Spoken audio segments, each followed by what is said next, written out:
so I'm ready. We're live! Hello, Hi, everyone, and welcome to the live show for City of Bones by Cassandra Clare.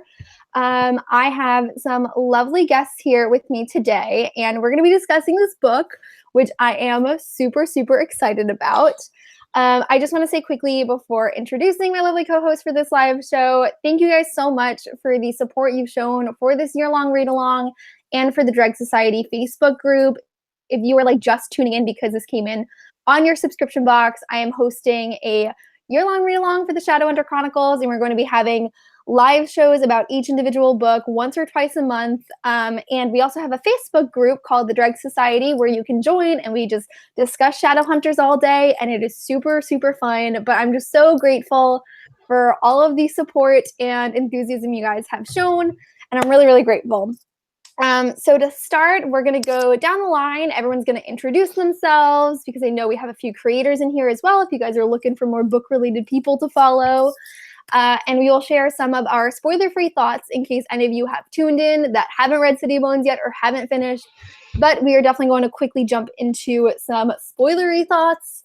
So if you don't know me, I'm Emma. This is my channel, emmmabooks. I'm from New York. And this is my 9th time reading City of Bones because I can't get enough. I, of course, loved it. I had a really interesting experience this time around, though.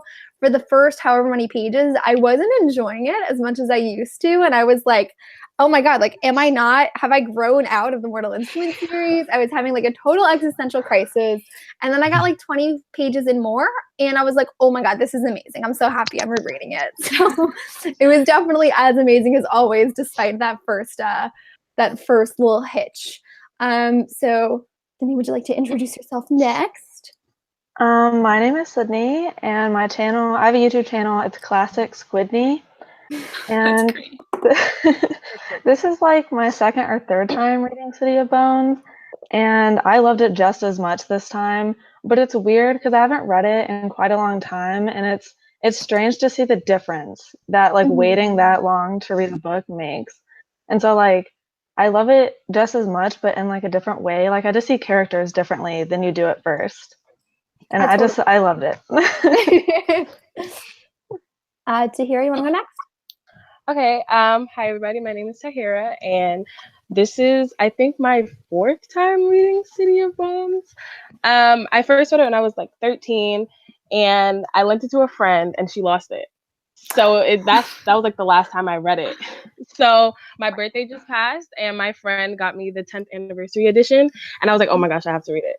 I just have to read it. And I was crying, and I was laughing, and I was angry. It was just the first time.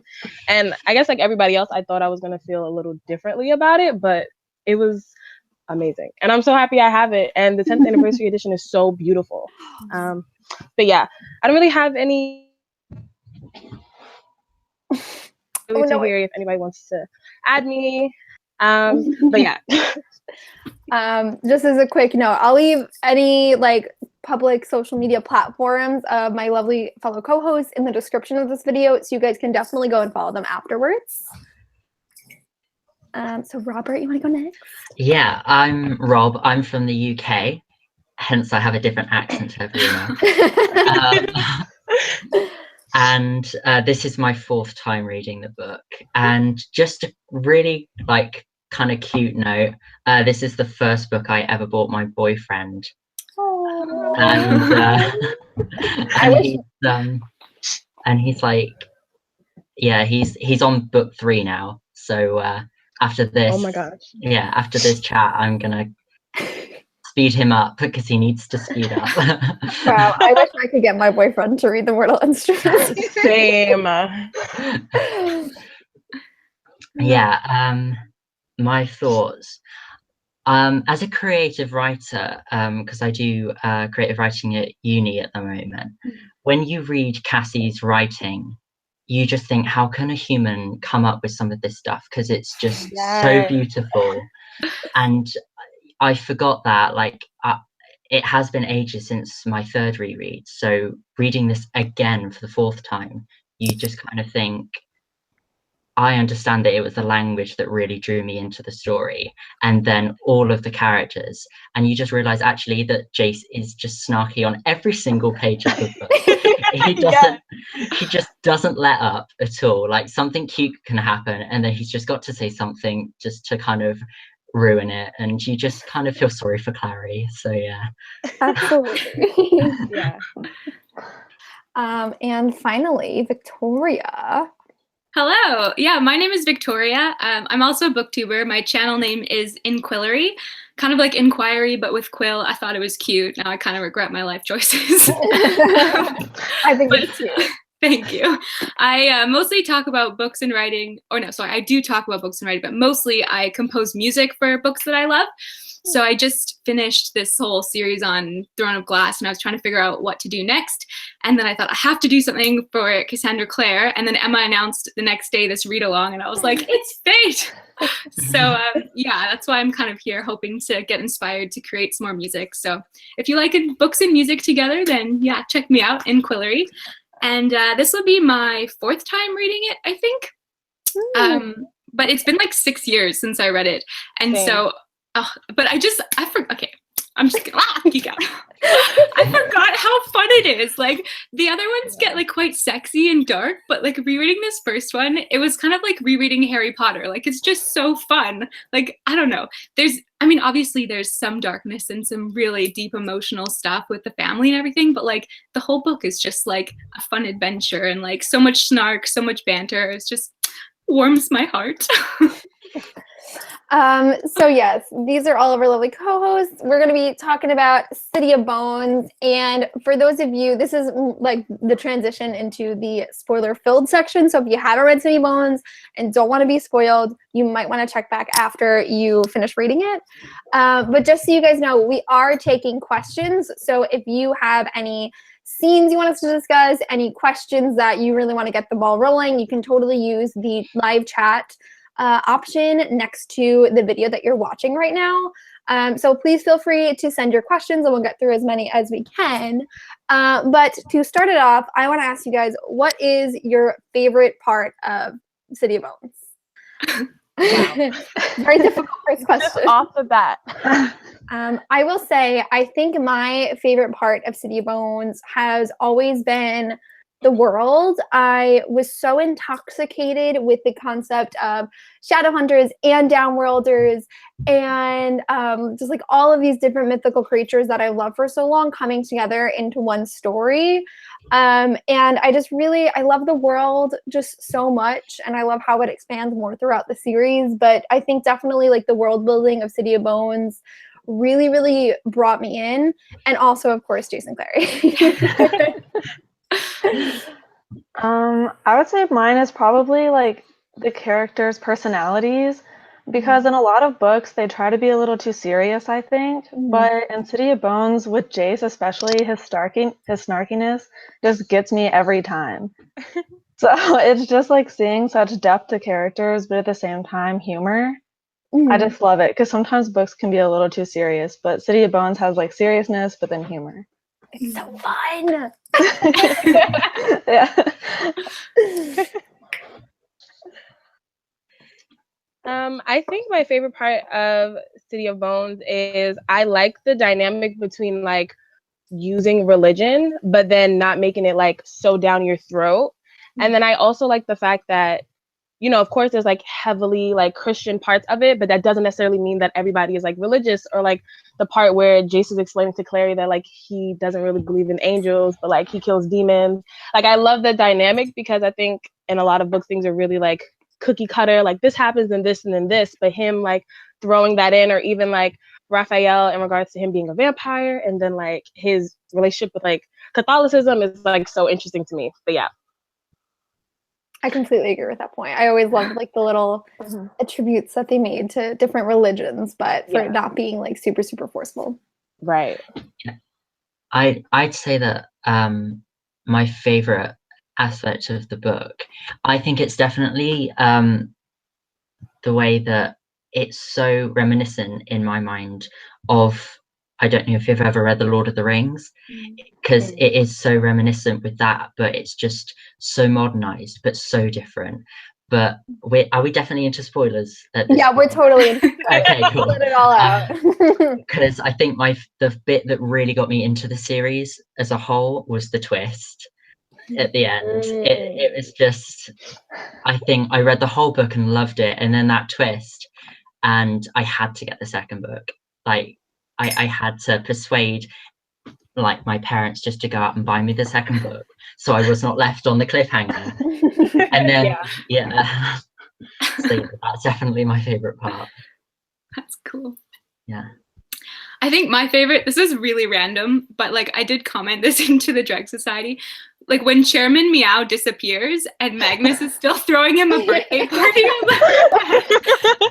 But then he comes back. And so I'm like, clearly this is a common occurrence. So then my next thought is, where does he go? And like, why is Magnus not bothered about it? Like, so it made me think of, you know, that cartoon Phineas and Ferb where the platypus is like a secret undercover agent. I'm like, what if Chairman Meow is actually some secret undercover agent doing like God knows what, or like the Underlord or like Overlord of the Downworld or something? Oh, that is my favorite thing I've heard in so long. That's hilarious. It's like so random, but I'm like, where does he go? I definitely need a spin-off like short story or like collection of novellas of just like Church and Chairman Meow going out on adventures. Yes. Oh my gosh.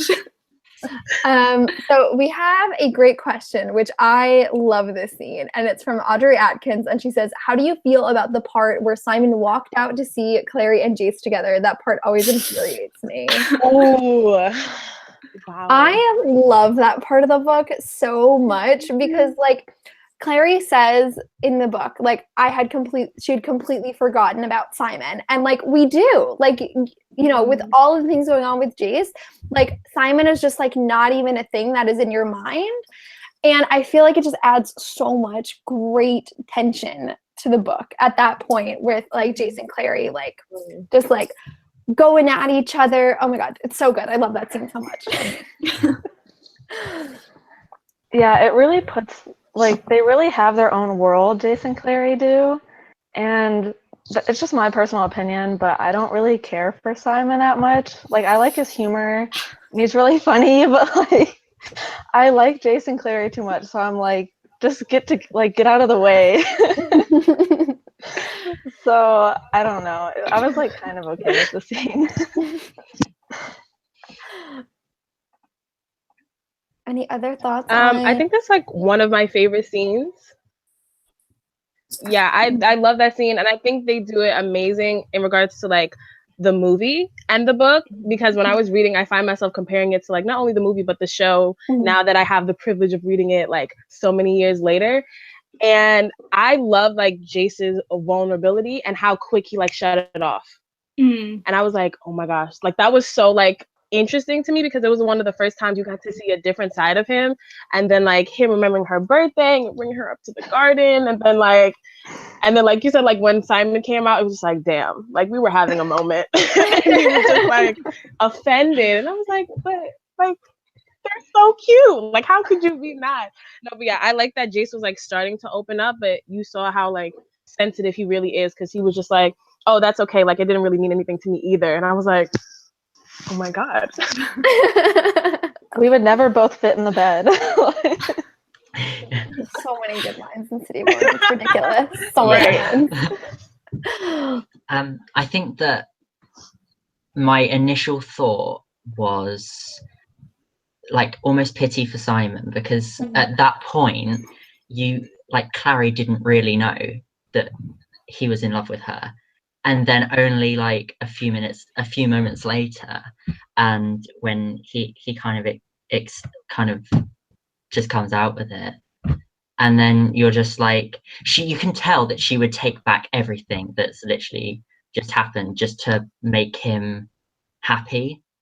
And I mean, she attempts to do that, but it's just, for Simon, it's just like, it's just too much for him, seeing as though like for the whole book he completely hates Jace. And then for that to be the person that he sees her with, I think that for Simon that was just, and plus he's the only mundane that we see like interacting with this world, and it's huge for him. It's like he knows he has no kind of place in it whatsoever. So he just wants to get Clary and get out of there. So yeah, that was kind of just pity for Simon and pity for Clary, really. It's really emotional. I have to say, I did not feel any pity for Simon the first time I read it, because I was just like, this is my OTP and you do not come in between them. Yes, like Simon, just stay in the room, just close the door, go back to sleep, turn around, like just leave. But I will say, I love your point about Simon being a mundane. That's one of the things I've always loved about his character all throughout the series. It's just the sort of the normalcy he brings to the story, and how it feels so grounded in reality, because he's basically us viewing the story, if you know what I mean. I love that part of it. Victoria, do you have any more thoughts on this scene? I think it's such an important scene, because one thing I noticed rereading it this time is how much actually Clary kind of does like Simon. Like, she's not in love with him, but there's definitely hints of her being attracted to him and being jealous, and kind of I think if Jace had never entered the picture, they definitely would have ended up together. I mean, case in point, when she thinks it's, oh wait, is that a spoiler? I shouldn't spoil the next book, but you know where I'm going with that. But anyway, so I feel like it's really important, because it kind of it sets the tone of the relationship between those three, Jace, Clary, and Simon, for the rest of the series. Because I think up until that point, there still is this kind of, maybe she will end up with Simon, maybe there's sort of a thing there, but then that's the first time you're kind of like, okay, maybe not. I totally agree. So I can't find this question, so I'm so sorry that I can't credit the person that asked it at the moment. I've been looking for it for 5 minutes. So the question was, how did you guys feel about finding out that Clary was Valentine's daughter? And I feel like we can turn this into a two-part discussion of what was your first reaction to finding out that Clary is Valentine's daughter, and then finding out that Jace and Clary are siblings. I will say, I didn't read that. I watched the movie first, so I feel like I had a shorter time to sort of let that sit, that Clary was Valentine's daughter. In the book, there's more pages in between that. I was shocked. I mean, I was 17. I don't have a lot of really intellectual thoughts about this when I first watched the movie. But yeah, I was really shocked, and then I was just broken when I found out that they were siblings. I walked out of the theater in tears, and I needed to go get the book from the library the next day, and then I just didn't stop. But yeah, the twist, like Robert said before, it was so mind-blowing. I couldn't even understand it. Oh, it was Stace and Nicole. That's who asked the question. I think whenever I read it, whenever I learned that Clary was Valentine's daughter, it wasn't as big of a shock to me. I was like, okay, this, I can see this. It's kind of understandable. But whenever I figured out that they were siblings, I was completely destroyed. I was I stopped reading the book for a hot second, and I was whenever I finished the book finally, I didn't know if I should read the next one to figure out what would happen, or if I should just stop the series, because I was I can't deal with this. They were my favorite couple, and now they're siblings. So it's mixed feelings. I think when I found out that they were siblings, I don't know why, I just tend to focus on Jace a lot more than I focus on Clary. I mean, for obvious reasons.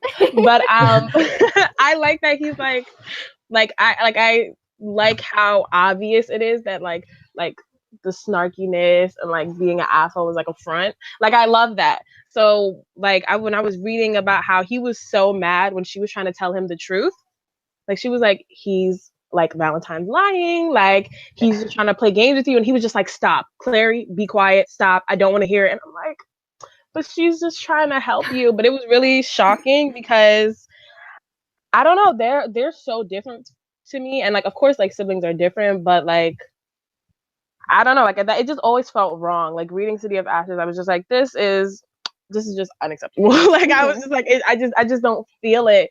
But that just Jace's reaction to it says a lot. Or when Valentine was oh, she doesn't want to believe it because she's in love with you, I was damn, why you had to call her out like that.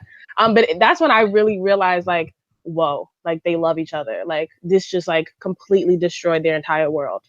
Yeah.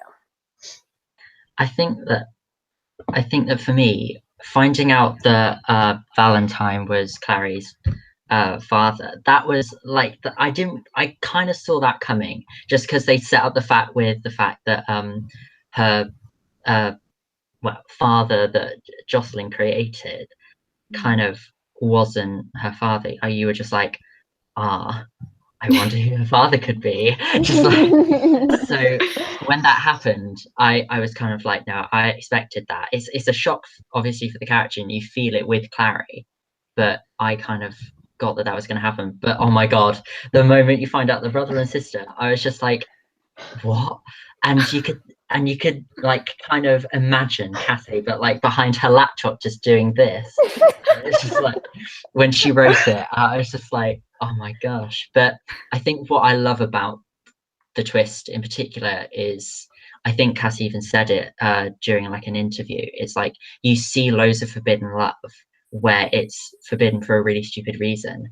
And this is just such like they cannot, if they're brother and sister, they cannot be together in that way. And so kind of taking that and kind of really running with it and making the reader believe it, and especially for a YA novel, it's so bold for her to have done it, especially at that time. That was why I thought it was such an amazing plot twist. I completely agree. Yeah, it was one of the best plot twists ever. Yeah. Like top 10 YA plot twists of all time, in my opinion. Yes. Yeah. All 10 of those could be Cassie. Yeah, I think when I found out that she was Valentine's daughter, it was the same kind of thing where I was like, okay, but because like, you know, Jocelyn's the wife and her dad's fake. So then you're like, okay, come on. And then with Jason, her being siblings, I don't know if it was just me, but I didn't actually believe it. I was like, and not in the sense like I knew something was going on that like I picked up on because I'm clever. No, I just was like, she can't do this. Like, it's not allowed. It's not true. And I was like, so I spent the rest of the series just being like, I'm waiting because you can't possibly be making me ship siblings, so it has to be false. Yes. I just to say, like, when you said about like not believing it to start with, I think that is kind of the mark of an amazing plot twist, because you don't believe it. And that's kind of the same with Clare. You don't believe it, just like Clare doesn't believe it. Yeah. And I think she just wrote it so well. Yeah. And I can imagine being Clare and being annoyed at like Jace for not understanding. Like she so obviously sees what's going on, and he's just so wrapped up in what Valentine is telling him. So like me feeling outraged by them being siblings, I can only imagine how Clare felt, just like this guy who's like so strong just falling for such nonsense. Yeah. So I have a few questions, one from Yaira and one from the Nerdiest Bookworm, talking about Alec and the scene where Clary confronts him about being gay and he pushes her up against the wall. I want to make a note of this really, really quickly, because you're not going to know this if you don't read the 10th anniversary edition, but Cassie actually has edits to like some text in this one. She went back and made edits. And at the, I don't have the patience to look for it right now, but at the end of the scene, she changed it to say Alec walked away looking ashamed. So there is some remorse put into that scene in the 10th anniversary edition that isn't there presently. I just think it's really interesting to like acknowledge that change, because I think it's so awesome that she went back and saw that like there's something I feel is missing from this scene. But I mean, I'm not gay. I don't have any personal experience in Alec's situation, and I obviously don't agree with assaulting someone, but I can definitely understand his fear and his anger in that moment, because he comes from a society that is so unaccepting, and he could lose everything if people know about this. And, you know, he has this new person in his life that he does not like, that is a threat to him in so many ways. And her knowledge of this is another one. So I think it's a very interesting moment for his character, because it's not about him disliking Clare. It's about him being afraid of, you know, coming to terms with this himself, but also other people understanding it. So I obviously don't agree with him, like pushing her up against the wall and hurting her. Yeah. But I think it's an understandable reaction. Not like I get why he did it. Like I'm not condoning it, but I get why he did it.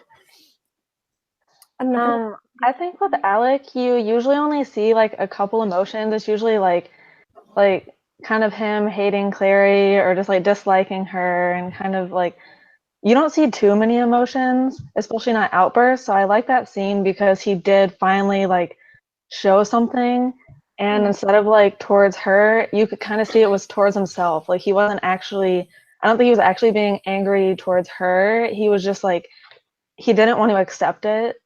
So he was lashing out, especially whenever she changed the words to remorse. You can kind of see like it's all internal, which I think was really amazing because you don't really see too many scenes of like outbursts from him. So I just like the new aspect that this new side of him you see. Yes. Any other Yeah. thoughts? I think that scene was like really interesting, and I always, when I was like reading it, I was thinking about when Claire brought it up to Isabel that, oh, like is Alec gay, and like how like chill Clary was compared to like Isabel being like, oh my gosh, like no. And it just really shows you that even in this like really cool world that's so like advanced in a lot of ways, you still have like basic like stigmas. So I thought that was like really interesting. And I noticed the word change. I thought I was crazy. I noticed that like she changed some things, and I was like, yeah, like that makes a lot more sense, just because like it shouldn't really matter at her. She was just like that, like, you know, he was just letting out his frustration. It was more about himself. But I do think the way she brought it up was kind of like rude. Like, I know Alec was annoying her, but like, you didn't have to bring that up. Like, you know, like that's so sensitive. And like you said, Emma, in regards to like, you know, obviously I don't agree with him assaulting her, but I do think like I understand the aggression, you know? Yeah, totally. I think like as someone who is gay and who has had to come out, I think I get where he's coming from, in the sense that if you tell someone and then they tell you that they know, you are so scared that they're going to tell everyone. You cannot trust anyone. And seeing as though Alec did not trust Clary in the first place, for her to say that was probably why he got so defensive, is the fact that he is so worried that she's going to go and tell everyone. But I think to have him walk away ashamed at the end, it's whether or not he felt, because that could be kind of read, I'm not quite sure if it could be read as like him being ashamed of himself, or him being ashamed of what he's done to Clary. Or even him being ashamed of the fact that he just can't be true to himself, which I think is something that Cassandra Clare really does want to. She sets it up so well that that's where we're going to try and go with his character, of him just accepting himself. And I think to set up his character that way, she just did it so brilliantly with this scene. And this scene is one of my favorite scenes, just because I got it when I read it. And when I read it, I had only just come out, and I had a pretty smooth coming out.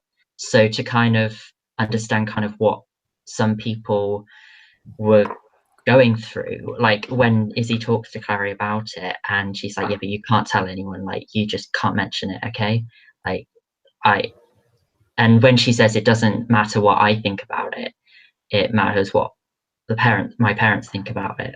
So that, for me, I think that Izzy just wanted Alec to be safe. And I think when you're in that situation as someone who's coming out, you kind of want people to get it. And I think Alec wasn't getting it from anyone at that point.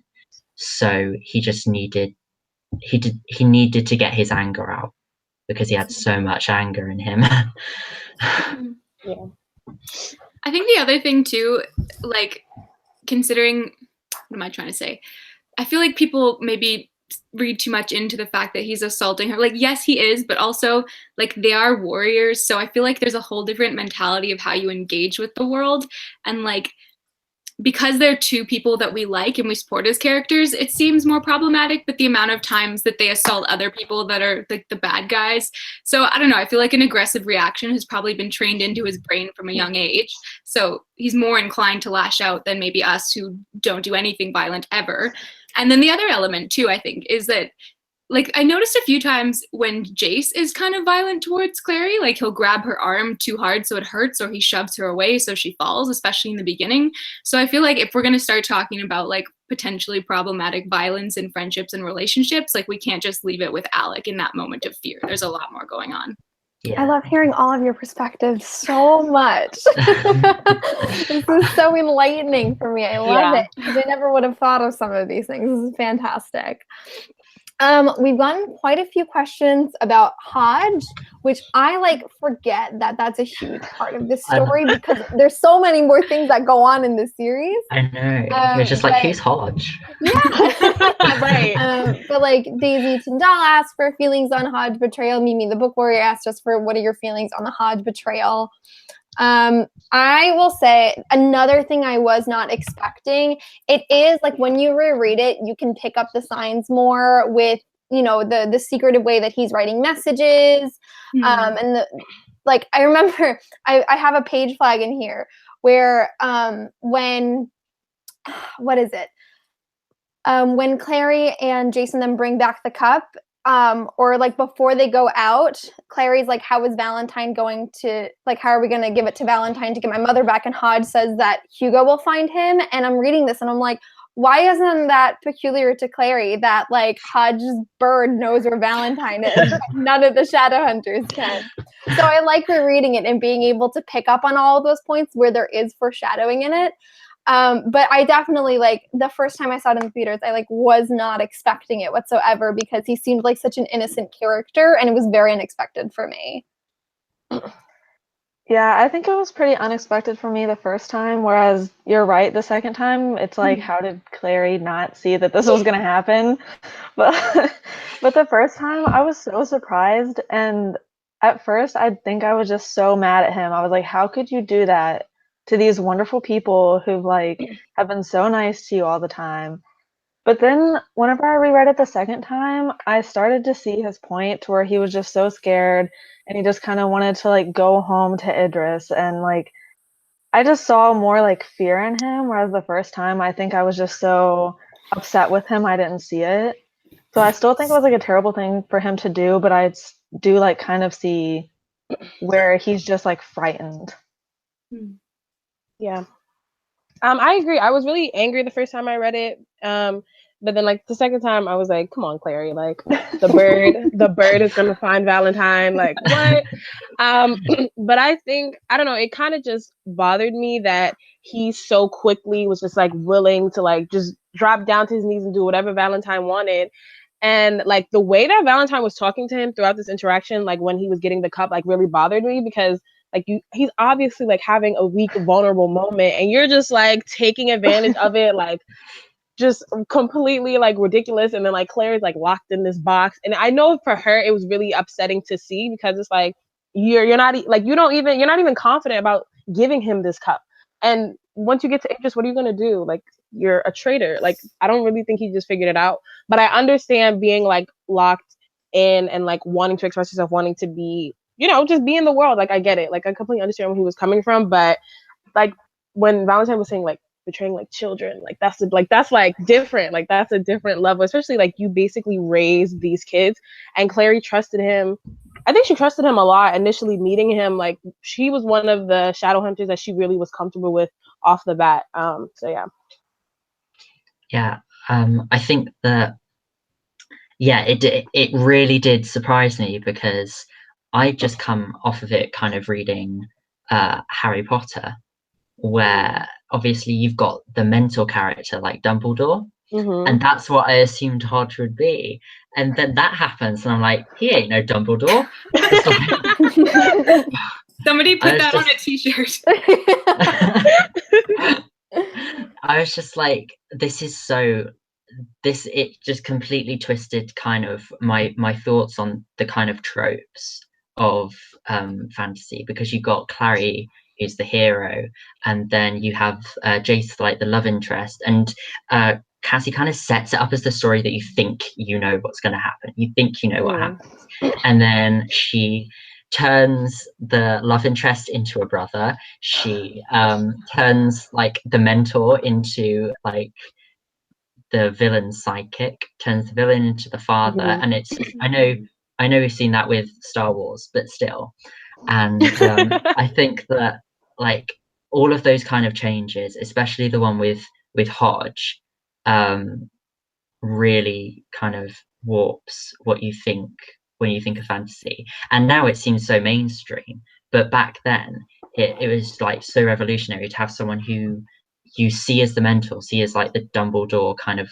Gandalf kind of figure, turn into like not the good Dumbledore and Gandalf figure, and actually turn out to be very opposite. So that for me was just a huge shock, and I actually think I cried the first time because I was so set on him being like on him having like a massive like Shadowhunter battle with Valentine, and then like it kind of just didn't happen. But yeah. No. Yeah, I think he's such a great example of how complex Cassie's characters are, because like I just think she does such a good job of making like nobody really purely evil or purely good. Like even Valentine, who's like batshit, right? He still somehow believes that he's doing the right thing, and I think he still does have at least some kind of affection for his kids. What kind that is can be debated, but like I think Hodge just so perfectly embodies the complexity of humanity, and how even as he's betraying them, like he's doing his best to save Alec, and he still loves them. He's just weak, you know, as many of us are. So I think he's a great character. I think so too. I really, really like the weakness that you touched on. I just want to read this one comment because it's so funny to me. Kira Tuth says, when the character of Hodge was the original mentor, but then it becomes Magnus across the whole fucking series, TID and TDA included. You're not wrong. You're not wrong at all. He's just like everybody's like Oprah. So to change up the pace a little bit, because I feel like this is a good question to like get everyone's like different feelings on it. Kinsey Carr asks, what was the most meaningful scene in the book to you? And I also want to open it up to just like, what is your favorite scene in general of the book? I know one of my favorites is always Pandemonium. I feel like it really draws you in. Like it's so atmospheric. I feel like I'm in Pandemonium every single time I read it. And I, of course, always love the greenhouse scene between Jason and Clary because I just love their dynamic so much. And there's so many great moments in that particular scene that I just love. So when I think back to like my favorite scenes of City of Bones, it's definitely Pandemonium and the greenhouse scene. Yeah, I think mine is the greenhouse scene too. I think that's so many people's favorite scene just because it was written so well. And like after that beautiful scene where it was such a beautiful moment and she described it so well, and you go straight to like Simon comes out of the room and like breaks up your moment.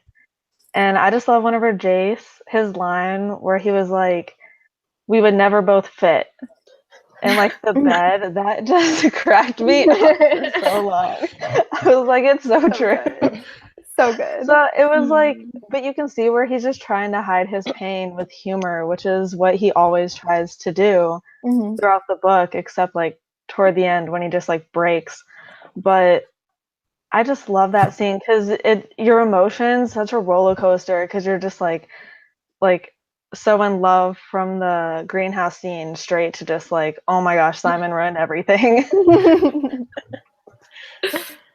I love the greenhouse scene too, and it was really one of my favorite scenes because, like I said, I love that vulnerability sign of Jace. But I also really liked the relationship between like Clary and Luke. That was so cool to me. Even like when he was like betraying her.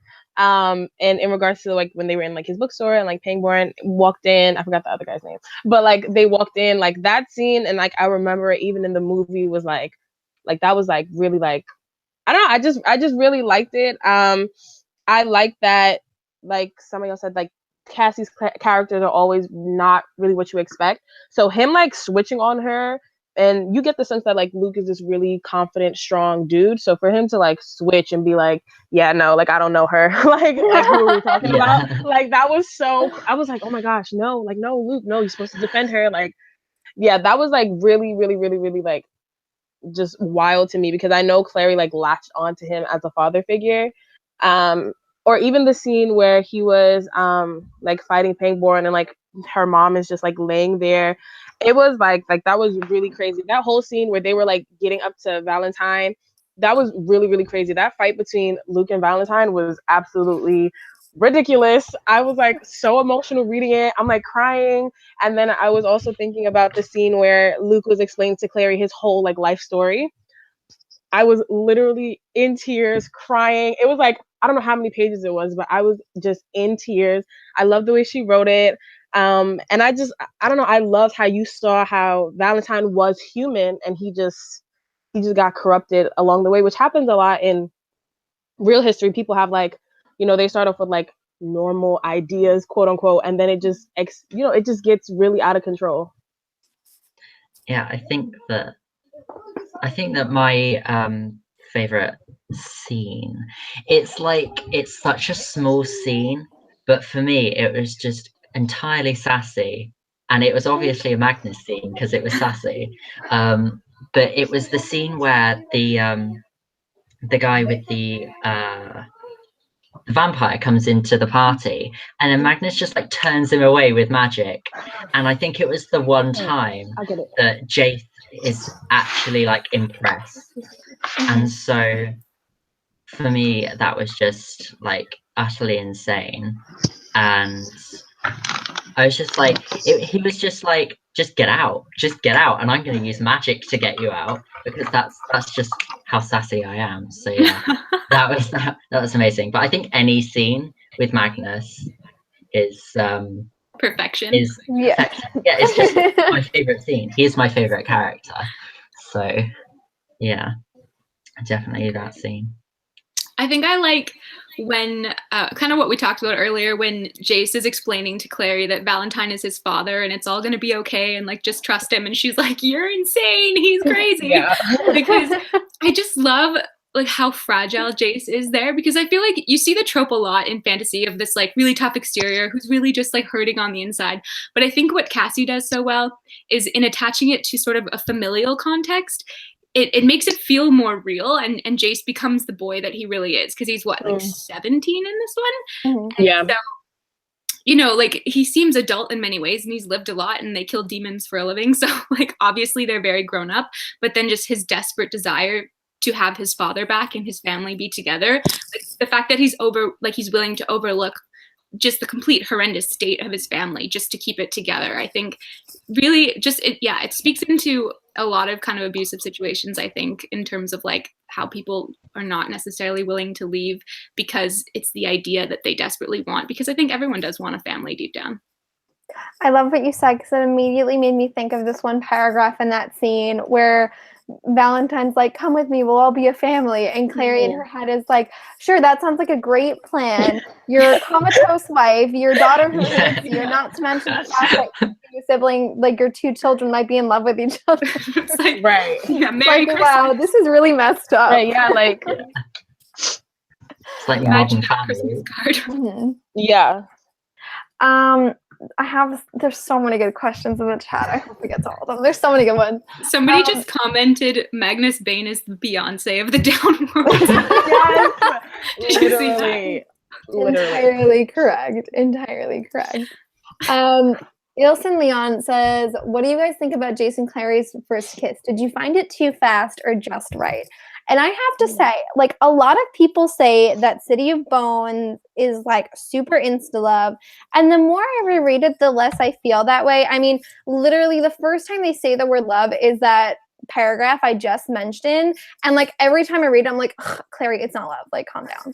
But, I will say I really love the growth of their relationship in City of Bones. Like in the greenhouse scene, like just everything about that scene. Like Clary's like, the cheese sandwich was warm and limp, but it tasted fine. Like he makes her a cheese sandwich and an apple for her birthday, and he remembers, and he brings her to this beautiful place. And they're just like talking about like their birthday presents and what they wanted as a child. And like Clary like shows Jace her chickenpox her chickenpox scar, and she's like, of course he doesn't want to see my dumb scars. Like I just feel like when when they're not like super sassy bantering and they're not super like I love you, I think the relationship is just like so cute and wonderful, and I really, really cherish it. So I don't think it happened too fast. I do think it happened at the right point in the story, and then it goes like it just continues on with that scene, that confrontation with Simon. I really love it. I know a lot of people think that their relationship is like super, super fast or whatever, but the more I reread it, the more I fall in love with the progression of their relationship. Yeah, I like how a lot of other books, it's like love at first sight, which I'm like, is it love at first sight? And it seems to just progress way too fast. But I think for them, it wasn't. Like, they didn't necessarily like each other at all at the beginning. Like, they were just so mean to each other, or at least Jace was. So I liked how slowly, the more they got to know each other, the more they started to like each other, and the more they started to tell each other about themselves. And so I thought it was a very smooth progression. It wasn't like they saw each other across the room and they knew they were in love. Like, it seemed very natural. Yeah, they're attracted to each other, which is normal. It's normal to meet someone and be attracted to them. Yeah, but they do fall for each other like across the book. And I think that's overlooked a lot. It makes me really mad that people overlook that.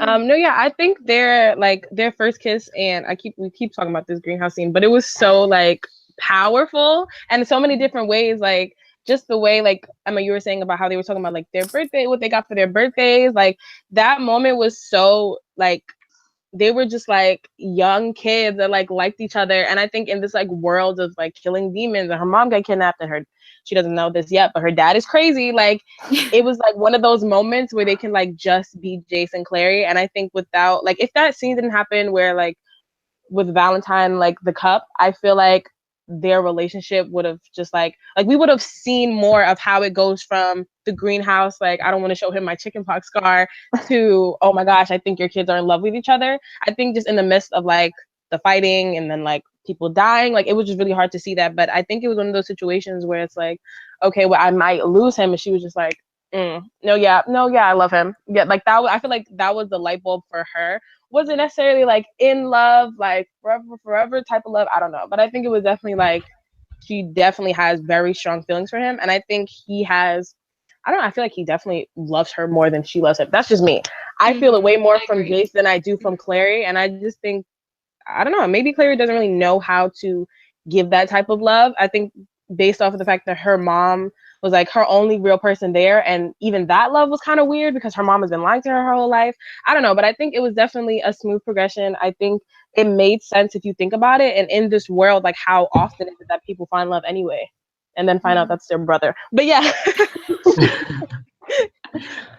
And I think that actually their relationship was perfectly paced, because like you say, they do hate each other at the start, and like for them to go from that, like you say, to Clary saying what she says at the end, you've also got to take into account that Clary's gone from I'm just a normal person to I'm now fighting my dad, who is part of this huge fantasy world in like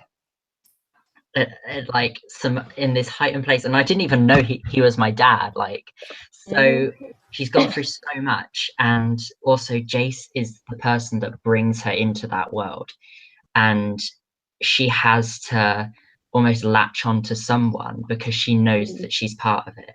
And so I feel like she latches onto Jace, and although that they don't like each other to start with, she always has that feeling for him because she needs the safety.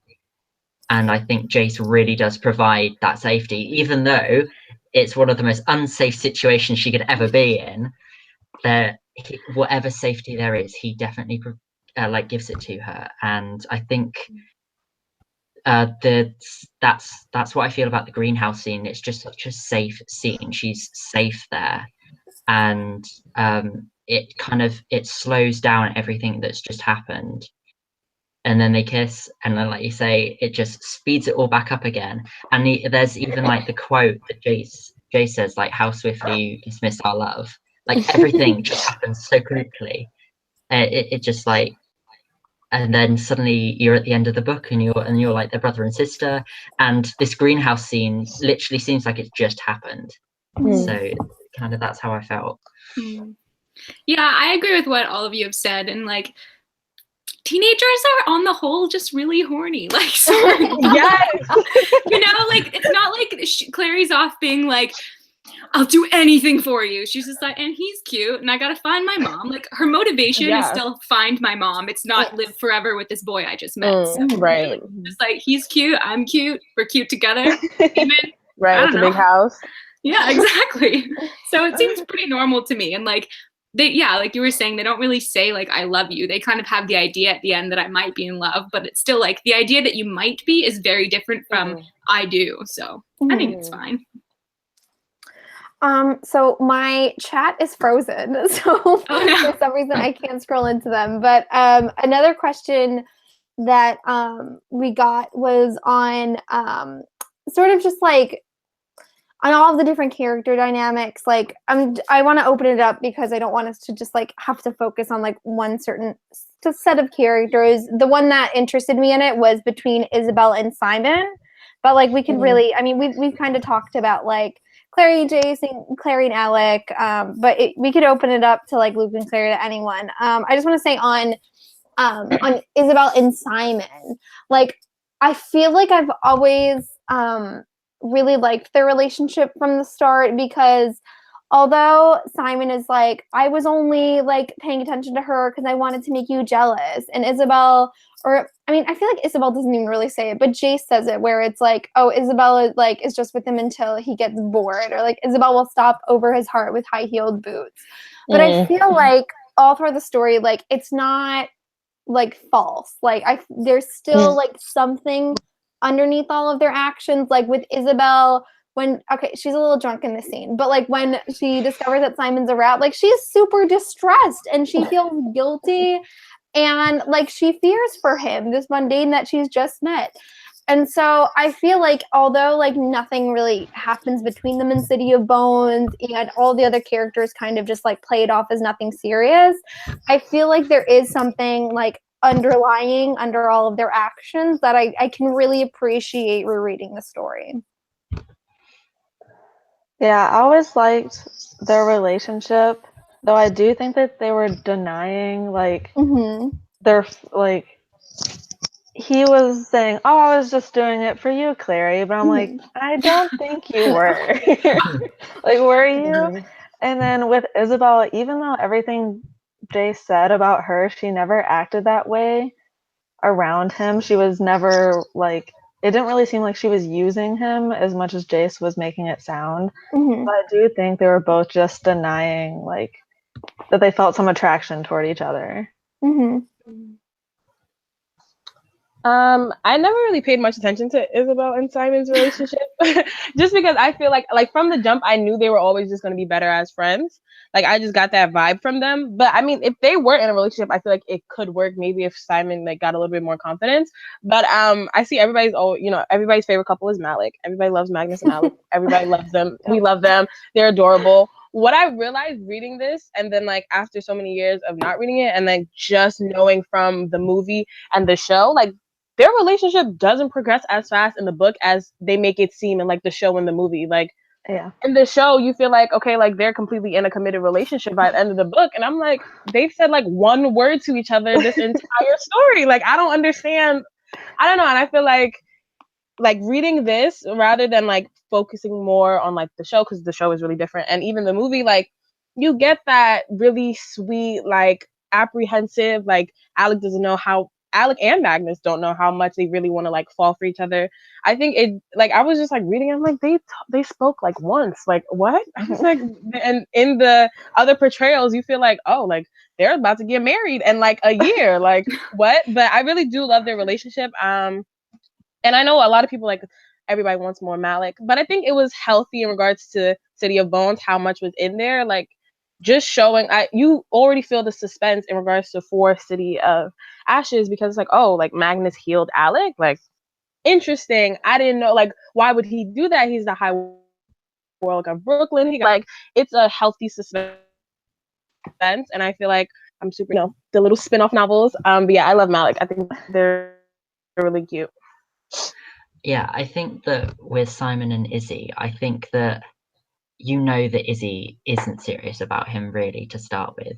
Like Jay says, like it almost seems as though she will like just finish with him, and then that will be that, because they don't know how long Clare and Simon are going to be part of the world. They don't know whether Clare is actually a Shadowhunter or not. So for Izzy, it's just right, well, I'll entertain him for as long as I need to, and then that blossoms into something that is just one of the most unique relationships I think I've ever read. There was a question really quickly about Clare and Izzy's kind of relationship, and I think that their relationship, like, one of my favorite scenes is when Clare has to try on Izzy's clothes, and they're really short and really tight, and you can tell that Clare is just thinking, like, what human wears these clothes? Like, and so for me, I was just like, that part of their friendship for me was amazing. And I think but going back to Izzy and Simon, I think that Simon needed to prove himself, and so the scene where he kind of breaks in and uses Alec's bow to shoot the greater demon. I think that was a great rite of passage for him into this world. Like, there's so many more things that happen with his character in the series, but for me that was like the first point in which he just proved himself to be part of this world, whether or not he was mundane or not. And I think Izzy kind of got that, and kind of, I mean, you don't hear from her point of view in the first book, but it seems like she would have got that, and that kind of made her think, maybe I should like this person a little bit more than I do right now. And then it just leads into their amazing relationship. Yeah, I think that, like, Izzy's just really immature in this first book. Like, in terms of comparing them and their relationship, I think Simon kind of came out an old man. Like, he's got that nurturing, caring thing already down. He seems, he does grow in the series, but I think he was already at a certain level of emotional maturity, whereas Izzy's so inward focused and so narcissistic. Even though she spends her life like kind of saving humanity, I think she's just very immature. And case in point, when Simon's turned into a rat and she just cries, like, not about, oh, he's kidnapped, but kind of like, oh, I was involved in this and now I feel uncomfortable. I don't know. So I just feel like, yeah, you just see the natural consequences of two people that are very different, and one who's used to kind of considering herself first and one who's used to considering everyone else first. Yeah, I also wanted to get to the question about Izzy and Clary's relationship, because I know that the way I always viewed it, like, I definitely don't like the girl hate trope that is in so many YA books. Like, it's so overused, it's so unhealthy. I'm really, really over it. Yeah. I can sort of see in this book, number one, it was written in 2007, where like that stuff wasn't spoken out about. That was like the norm in YA. Like, every YA book included it. So I can, not that like I should tolerate it, but like I can see like why it was there. And number two, I can also understand from both Clary and Izzy's perspectives, like, Izzy is coming from a place where she has always been the only girl. They even talk about this in the book, where, she's always been the pretty girl that gets all the attention, and there's this new person in her life that, kind of like Alec, like she's new and they don't really know her motives, they don't really know her. So I can understand some hostility. And then from Clary's perspective, she, Jace is more welcoming to her than Isabel and Alec, and so I can understand her feeling a little bit of distance from the Lightwoods as well. And she also, like, she didn't grow up with girlfriends, she grew up with just Simon and her mom, really. So, like, I can also understand her reluctance to get close to someone else. But I feel like at the end of the book, like, Clary, Izzy, and Alec, they all sort of do have, like, this reconciliation of, like, understanding that I really appreciated. And, we could talk about how they grow from book one, but I think definitely by the end of City of Bones, things have really started to close up, because there are some comments where, like, Clary is like, Isabel looks so pretty. I want to dump soup on her head. And I'm like, oh, why? Right, What is like, that why? about? There's a lot of unnecessary lines like that I'm like really, really over. But I can understand both of their reactions to each other. And I'm just happy that like by the end of the story, there is more of an understanding between them. Yeah. Okay. Do we want to take one more question? Have you guys seen any questions in the comments? Because mine's still frozen. There was one. It's not like a really intellectual question. I just thought it looked like a really fun question. Oh, let's end on a really fun question. Yeah, it's basically what Hogwarts houses would you sort the characters into? I saw that one. Yay, that's a good question. Let the debate ensue. Oh my goodness. Okay, let's start with Clary. What do you all think Clary would be? I think Gryffindor, and not just because protagonist, but because she runs headlong into danger, putting no thought into it whatsoever. I agree. I think she would be Gryffindor. Yeah, I think Gryffindor. Yeah. Yeah. Her and Hermione would like butt heads, but yeah. Jace. I've always seen him as a Gryffindor just because I feel like the only other thing I could compare him to is a Slytherin, and I feel like he doesn't care about personal glory and ambition as much as he cares about doing what's right and being brave, because he says in the book, he's like, I know my purpose is to kill demons. I don't need anything more than that. So I don't think he has like this great desire for power that a lot of Slytherins have. Yeah. I've always seen him as more of a Gryffindor personally. I'd like to throw out the controversial comment that I think he might be Hufflepuff. Just hear me out.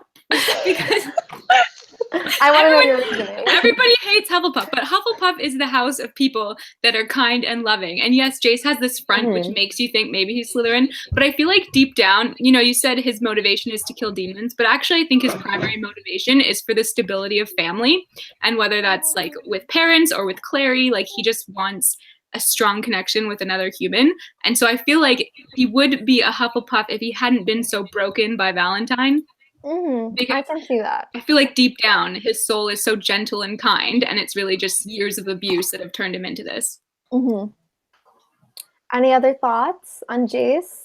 I feel like if Jace wasn't in a world where he needed to fight, he would be a Hufflepuff. Because he is like kind-hearted deep down, but since he does need to fight, I think his courage really stands forward, and like so I agree that he could be in either. Yeah, I think like Harry, we could. Oh, I'm sorry. You can go. No. Well, I was just gonna say, like, as a Hufflepuff, I feel like he's. I feel like there are Hufflepuff traits in him, but I think what Cassie's done really well is she's tried to like make it so we can't pigeonhole the characters into houses, because you can definitely see there's some like kind of cliche kind of Slytherin aspects to him, and there's a whole bulk of Gryffindor, and that there is the Hufflepuff, and there is even Ravenclaw in him at times. So I feel he's like the divergent of, if you went to Hogwarts, if you went to Hogwarts and put on the hat would say you are divergent. Yeah. I think like it's so funny. I literally just watched all the Harry Potter movies maybe like last week. So like I was remembering the part where like, the Sorting Hat is on his head and Harry's like, just please not, just not Slytherin. But I think like when the hat is like, you would do well in Slytherin, like that kind of like internal conflict would literally be Jace. Yeah. Or like even all the way at the end of Deathly Hallows when like, Harry and Ginny have a child and Ginny like, and the child is like, but Dad, like what if I'm like Slytherin? And then like Harry's like, but you would be like amazing, I feel like that would literally be Jace. Like he could do well either way. And if there was like a mix of both, I feel like Jace would literally be either Slytherin or Gryffindor, but I do see the Hufflepuff in him. Slytherdor Puff. Yeah. Maybe that's the beauty though. It's like none of us can really fit into one house. So like it's just real. Yes. Yeah. What about Simon? I've always seen Simon as a Hufflepuff. Yeah. I would say either a Hufflepuff or a Gryffindor, just because he does have the nice qualities of a Hufflepuff, because he's always caring for especially Clary, but at the same time, with that bow scene where he just like hits the skylight, that's perfect Gryffindor. Mm-hmm. He's pretty nerdy too. I think maybe Ravenclaw, or else I would say he's like the Neville of Gryffindor. Yes, definitely. That's so perfect. What do we say about Alec? Ooh. I say either like a combination of. I have to say like I think Shadowhunters in general have to be Gryffindor in some kind of aspect. Yes. They have to be brave. But if you're taking that out of the equation, I'd say Ravenclaw. I would say But I Ravenclaw agree, too. yeah. I agree. He is very smart, and I think that's why, especially with his homosexuality, the way he kind of tries not to express it, he's very careful about that. And I think that takes really like great kind of intelligence to be so, because like I'm just taking it from my coming out, everyone knew I was gay. It like I told my parents and they went, yeah, we know, we were waiting for you. And I was just like, okay, thanks. So for him to be able to have to hide something like that and have like the strength and everything, I think that's why Gryffindor, but definitely Ravenclaw. Mm-hmm. Any other thoughts on Alec? I think I agree, Ravenclaw. Yeah, I agree. What about Isabel? I think Isabel could be in that what was it called, that like boarding school with the all girls and they were French. That would be Isabel. That would be her. They were super fabulous and like everybody wanted them. Yeah, that could be Isabel. I think she starts out as Slytherin and then progresses into Gryffindor over the series. Yeah, I've definitely seen Isabel as a Slytherin, at least in the very beginning. Yeah. Who else? Magnus. Everything. Just everything.